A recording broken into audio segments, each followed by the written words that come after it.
Many of the most popular video games in the world today are multiplayer live service titles.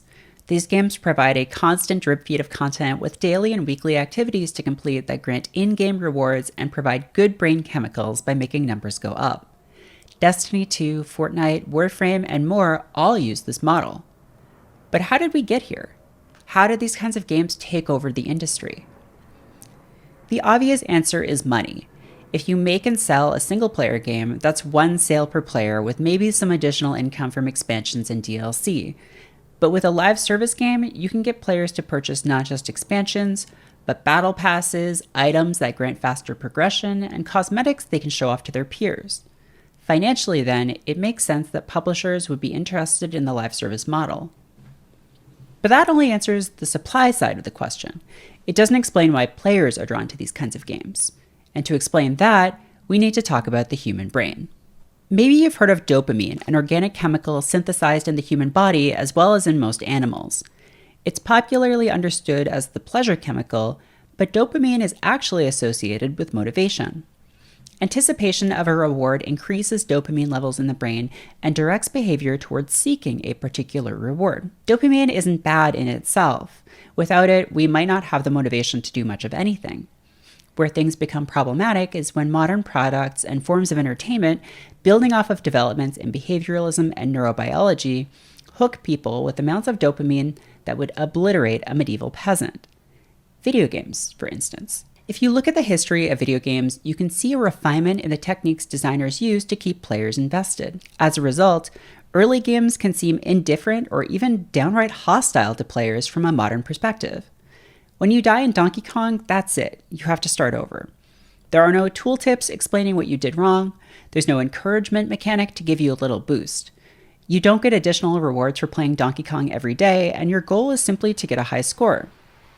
Now, look at a modern live service game like Destiny 2, a title in which I have an embarrassing number of hours logged. Destiny offers daily and weekly bounties, repeatable missions that can be completed for experience and loot. There's always something to do, some reason to keep coming back, a new seasonal quest to complete, a weapon to craft, or a triumph to unlock. Essentially, this boils down to performing the same basic sets of actions over and over again in order to make various numbers go up. And this isn't just true for online multiplayer games. It's true for many casual mobile titles as well. When numbers go up, when rewards explode on screen in flashes of light and color, or when a new piece of loot drops, that blasts players with dopamine. We feel like we're accomplishing something and we feel good about it. A ton of research goes into the timing and quantity of these rewards, which makes it harder and harder to stop playing, to the point that players can get upset when games scale back on repeatable content. Additionally, everything else becomes less interesting by comparison. Tasks you need to complete, hobbies, and even other games that aren't as calibrated to the dopamine system. In comparison to reward-heavy games, other uses of your time can come to seem like absolute drudgery. And not indulging in your preferred dopamine delivery system, whether that's games, social media, or something else, can feel agonizing. So designers have gotten a lot better at keying rewards in games to our evolved dopamine systems, and that's a major reason why these kinds of titles are so successful. Video games are arguably more addictive than they've ever been, but addiction doesn't just come out of nowhere. People get hooked on certain behaviors because they're getting something out of them. So what are people getting out of video games? In his book, Bullshit Jobs, the late David Graeber laid out an argument that over half of the work done in industrialized societies is purposeless. These jobs come in 5 flavors. Flunkies, like receptionists and greeters, exist to make their superiors feel important. Goons, like lobbyists or community managers, harm or deceive others on behalf of their employers. Duct tapers temporarily fix things that could be solved permanently. Box tickers create the illusion that something of value is being done. And taskmasters, like middle management, create more work for people who don't need it. Graeber's point isn't that people employed in these jobs don't work hard, but that the jobs themselves are pointless. These jobs typically provide no sense of purpose or possibility of advancement, and exist only to justify the status quo of society and to keep people busy and distracted.